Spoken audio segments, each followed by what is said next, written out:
Hey there, how are you today? My name is Dana Damara and you have landed on Astrocast. This is your weekly forecast from October 14th through the 20th. First of all, can you even believe it's mid-October? I'm kind of pinching myself. The year has just seemingly, for me anyways, flown by. And we're heading into the last few months of the year where, first of all, of an election year, as we all know. So I want you to understand that regardless of the astrology, always, okay, doesn't matter about the astrology, during these next 3 months, 2.5 really, energy seems to be a little frenetic. So I think the biggest thing for all of us to remember is that those spiritual practices or grounding practices that you have for yourself, I would say turn up the volume of those practices and do your best to stay out of all the other distracting things that create frenetic energy, period. So for this week, I called out a theme, but the theme is not a word, it's a phrase. And essentially, it's don't overdo it. So maybe if we encapsulated that into one word, the word would be moderation.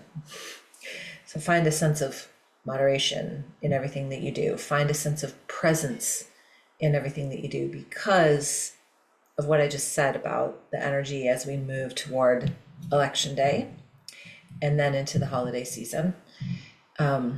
I'm sorry if this sounds rude, but I feel like Americans tend to get extremely distracted by all the things out there.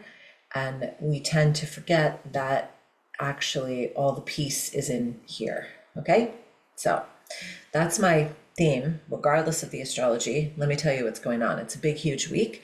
We have an intense full moon in Aries, plus several other transits that I think are really important to note. So first things first, the sun will square Mars this week and Venus will be opposite Uranus. Okay, so when the sun squares Mars, first of all, whenever we have a square, it's intense. It is a call to action. There's intensity that kind of pushes us to act, right? It's like that, like, come on, come on, come on. And when the sun squares Mars, Mars is the initiator. Mars is fire, heading toward a full moon Aries, which is fire.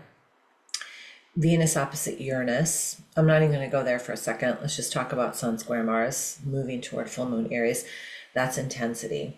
And so I invite you to remember that and choose your words effectively. Choose your battles. Choose how you show up. Be in responsive mode and not reactionary mode. So remember, beginning of the recording, what did I say? I said, regardless of the astrology, I think a tool that we can use for ourselves, regardless of the astrology, regardless of the month, regardless of anything, is to drop into those tools that you have that are grounding, the practices that you have. Be mindful. Don't be argumentative.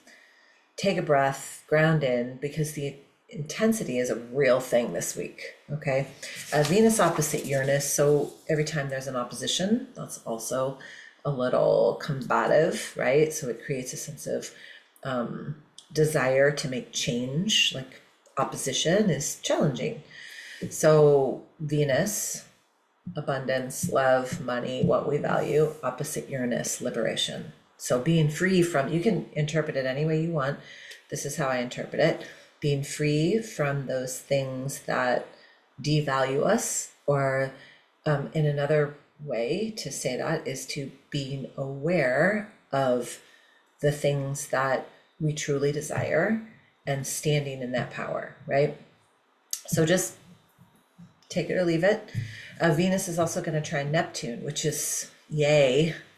God, we have this amazing softening energy, right? So while Venus is opposing Uranus, it's also going to trine Neptune, which is going to enhance creativity, dreams, artistic abilities, right? So maybe move and err in the direction of using your energy in that way as opposed to pushing the river, if you will. And then, of course, we have the Aries full moon, and Aries full moon is huge. I'll do a whole recording on the Aries full moon. Mars is in a T-square. Okay, so remember I said Mars squares the moon? I mean, Mars squares the sun. During the full moon, it will actually create a T-square to the sun and the moon. Okay, because we have the sun and the moon opposite one another on a full moon. Mars is going to be over here, T-square, 90 degrees. So this is going to, it's going to make the Aries full moon be even more intense. So again, think or err on the side of like passionate creativity, passion, period, instead of like impatience, right? And then Jupiter will sextile the moon and trine the sun, which is epic. Okay, Jupiter is amazing, expands everything, enhances our wisdom, our knowledge, our ability to be generous, and don't overdo it. Moderation, moderation, moderation.